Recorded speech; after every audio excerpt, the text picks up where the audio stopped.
There have been rumors na kailangan daw tanggalin ng Senado. I'm not in favor of that. Ganun yan talaga eh. Yan talaga yun. Kaya nga, chill lang. Di ba? Chill lang, walang umiiyak. Hindi kagaya ng sinasabi ni Bayad Bay na ang dami daw umiiyak. Yung mga dilawan, pinklawan, mga ano to, talyanista, terorista, NPA. Kung ano naman pinagsasabi niya, di ba? Halatang bobo lang tong Bayad Bay na to eh. No? Kasi sino ba talaga ang NPA candidate in 2016? It was Duterte. Even Miriam Defensor said that. Ha? Naalala nyo ba? Noong 2016, ang mga kaaway natin nun sa online, mga NPA, it's either former NPA or NPA members at yung mga supporters ng NPA kasi pinagtatanggol nila si Digongyo. Diba? Makitid ang utang ng mga DDS ito eh.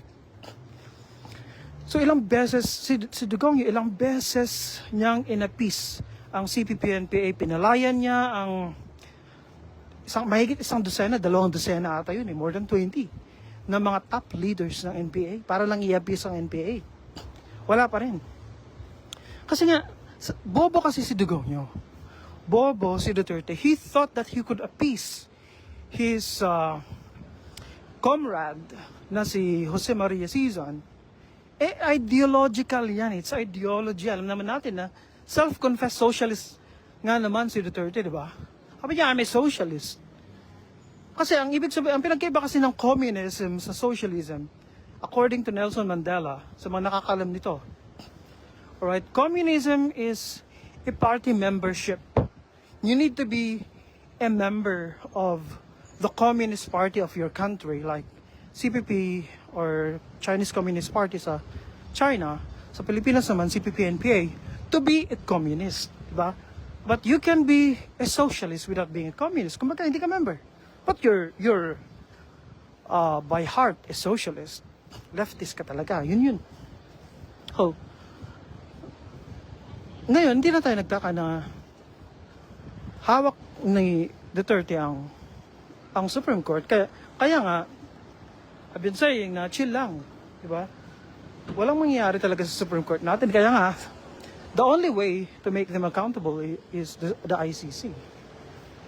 ICC lang talaga yun. So, itong ginawa ng Supreme Court natin sa Senado, it's actually favorable to PBBM kung titingnan niya yan. Favorable kay PBBM. Kasi yung model na this is just my assumption, di ba? Kaya nga sinorender si Duterte sa ICC, di ba? They didn't file a case.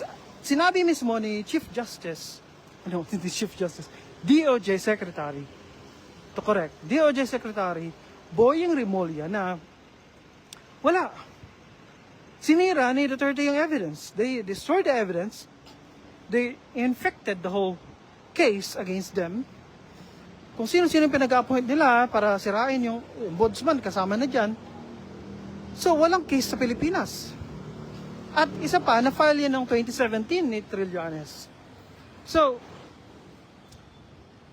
the only way to go is the ICC. At yung pagkapanalo ko ni Sara Duterte sa Supreme Court, including yung pag-junk ng Senado, is actually a good thing for PBBM kung susundan nila yung ICC model, di ba?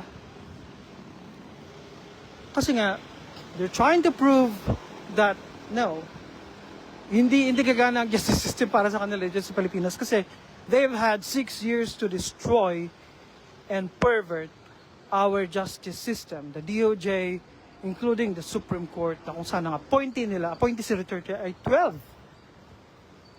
Before June, that was 13.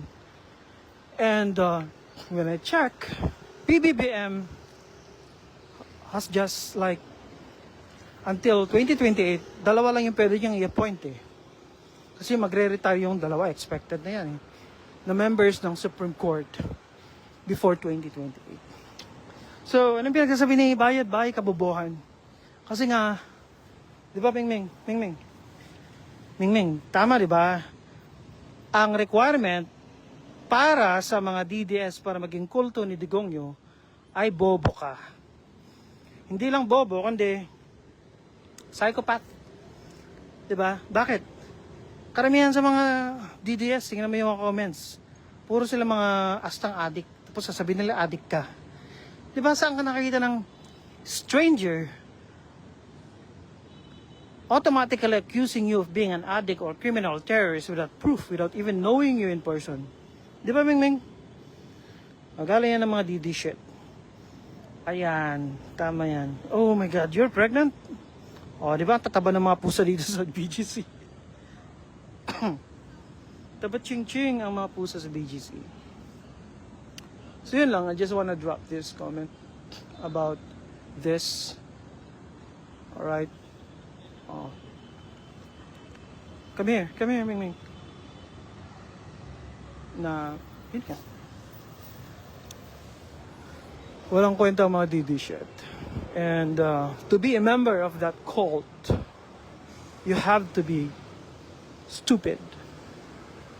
You have to be a lunatic. Sabi nga nila. Oh. Tingnan mo anong nangyayari kay Rowena Guanzon. Para siyang kwan eh. Para siyang may sira sa tuktok. Kasi nga, ilang beses siyang natalo. Diba? Kalaan mo ba naman yan?